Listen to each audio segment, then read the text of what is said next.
くなくなくなくないということで、歌う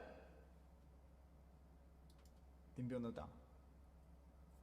伝病の歌はさっき一緒に配信しとったリオラと歌ってんだよ。じゃらんじゃんらるじゃんじゃんじゃらん。ちょっと一回聞いていい？一回聞いていい？次シトラスな。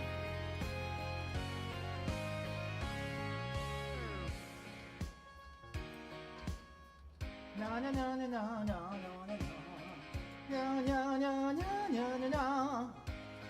あ、やっぱくしゃみ出る。オ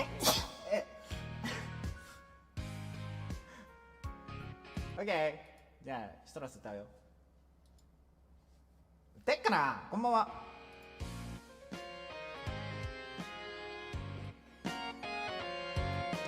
いらっしゃい。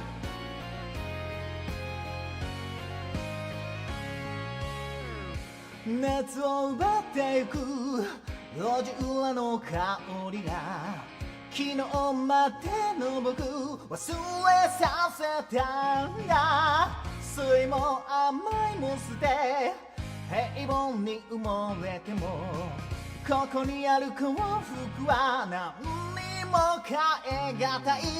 指差し極める道焦ることなく右か左迷ったならまっすぐに飛べ。離さないで決めたから守りたいって言ったのさ。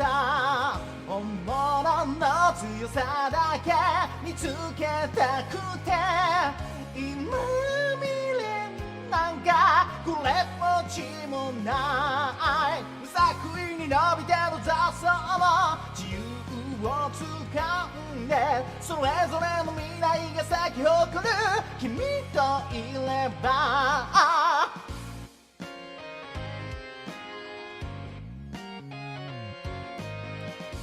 じゃんじゃんじゃん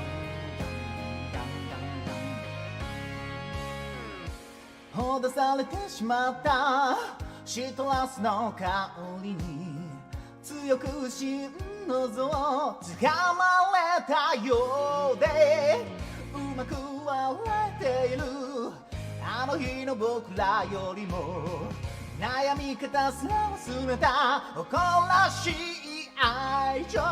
ソロに花を聞かせては誰かに怯えて生きるより上も下もない世界で包み込んで離さないで決めたから守りたいって言ったのさ。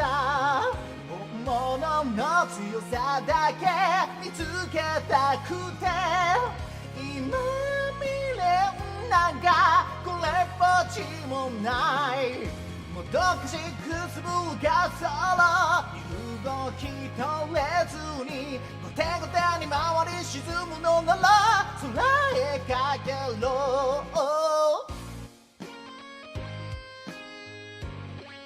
マジで裏声がさ苦手やったんやな。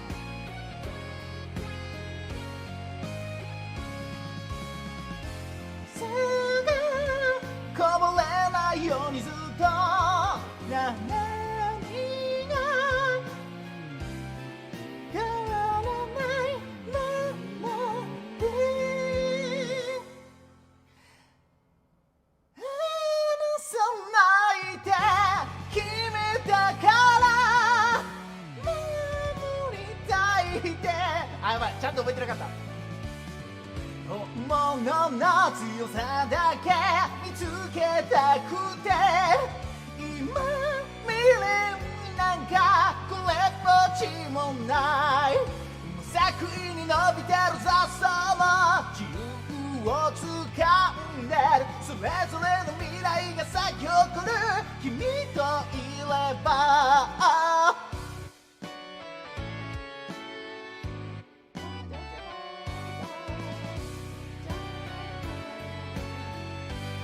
声がちっちゃかったかな今。シトラスでした。シトラス覚えた。シトラス覚えました。初見さんいらっしゃい。